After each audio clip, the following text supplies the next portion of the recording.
Welcome back for episode 2 of Coffee Talk with Catherine and Monica. Today's episode shows us visiting Lisa Copeland's Flex Block, where we took questions from seniors in her class from everything from transcripts to college applications, financial aid, and more. So we hope that by watching this episode, you might have some questions of your own answered. If not, give us a shout.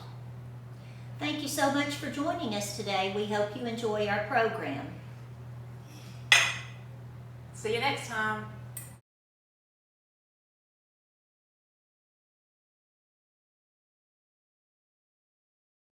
Oh, on Aspen, there's an unweighted and weighted GPA, so which one would matter more going into college? Okay, great question. In case you didn't hear Kylie's question, weighted versus unweighted GPA, which one matters more for college?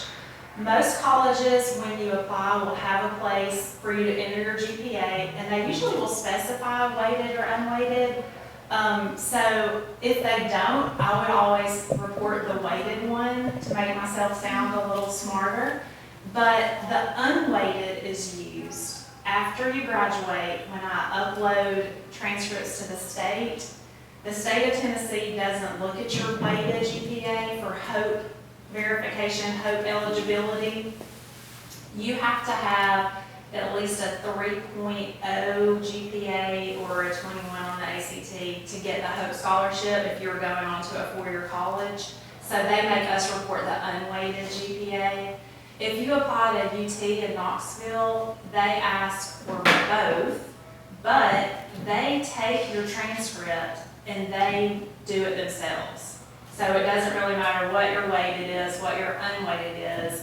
They have their own system, and I think other colleges might have that. So bottom line, if you can pick one, pick the one that makes you look smarter. Thank you. Good.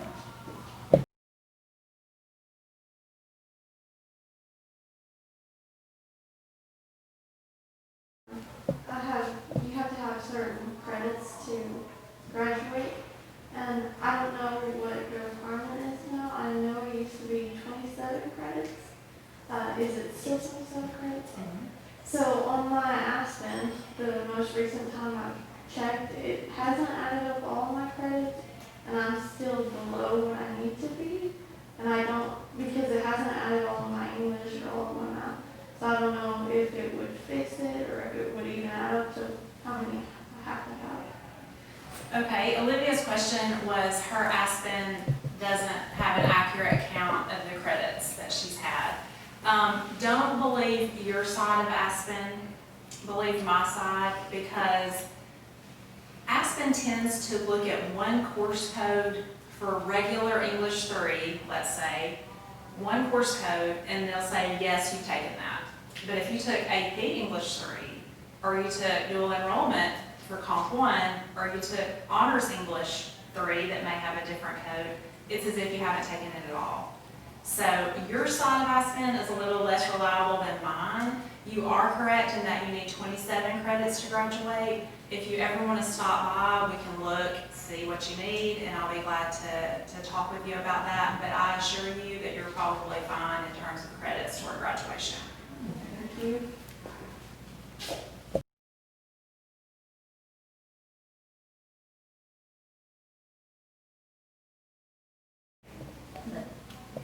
The college I want to go to, I went on their website and they don't have the deadlines for applications listed. Where would I find that? Or how would I figure that out?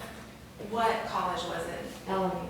Okay, great question. LMU does not have a deadline. So they would love for you to go ahead and get it submitted, but they do not have a hard and fast deadline. And colleges that don't, they just say we have rolling admissions. So, but like Ms. Bain said, the early bird gets the worm, definitely.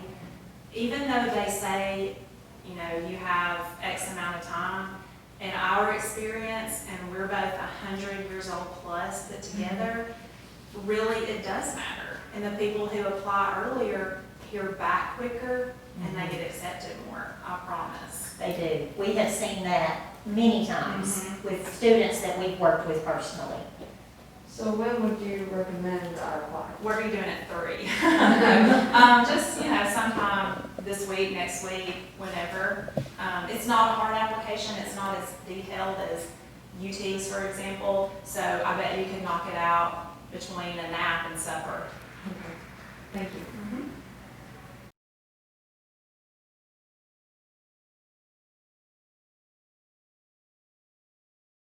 Community service this year, how is that gonna work? How are we gonna get our community service, or anything?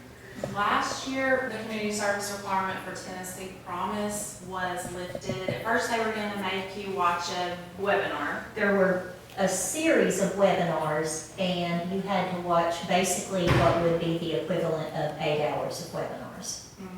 But for the 80 hours, it's pretty generous and liberal, so as long as you do something that's not for a relative and you don't get paid for it, if your club or your youth group, Or Beta Club, yeah, that'll it'll be- work. If you do things, now, the hours are supposed to start after November 1st this year of 2020. that's for Tennessee Promise, not for Tennessee Scholars. Okay. But, yeah, it's, if you have, before you do something that you think, will this count? Come and ask me, and it probably will. For Tennessee Scholars. For Tennessee Promise, like she said, it'll be after November 1st. Okay.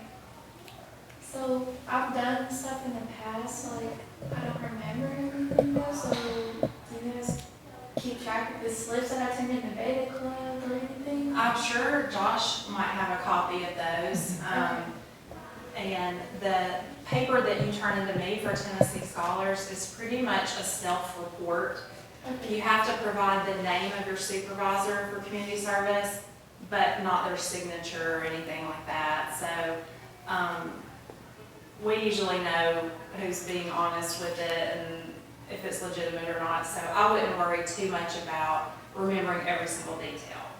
For Tennessee Promise, it's a little more picky. Okay.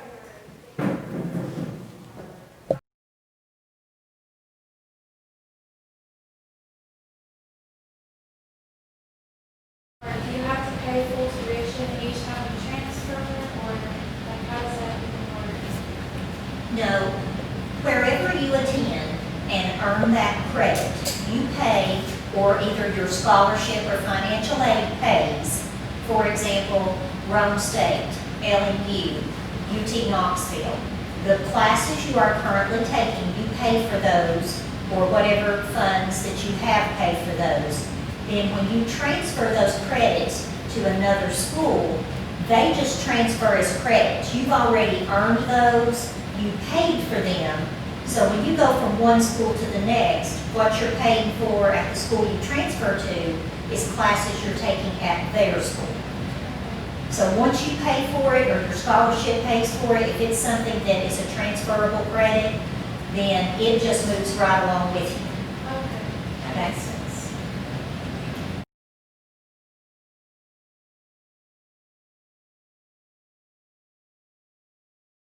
So how do we get a copy of the transcripts so that we can apply? Probably the fastest way to get those would be to email me and just say, would you attach a copy of my transcripts, and I'll email you right back. If that's not convenient, or you don't have time to email me right then before you forget, you can come by my office and I'll be glad to print you a copy. Also, if you apply to college, let's say, and you submit your application, you're going to want to let me know that you've submitted it so that I can send an official transcript directly from the school to the college. You don't need to ever worry about sending your own transcript somewhere. So even if I email you one, and like if you apply to ETSU and they want a copy of your transcript, they want it to come directly from the school and not from you, because they think that you may have doctored it to make all A's or something like that, you know. So you can request a transcript either in person, via email, or there's a bulletin board outside my office and kind of that little short hallway heading to Ben Faust's office that says, do not delay, send my transcript today. It's got donuts on it. So you can sign that board and then I'll send it that way. And once it's sent, I'll highlight your name off. Okay. So if you just want a transcript kind of look at while you apply, you can email me or I'll print you one off. Okay, thank you. You're welcome.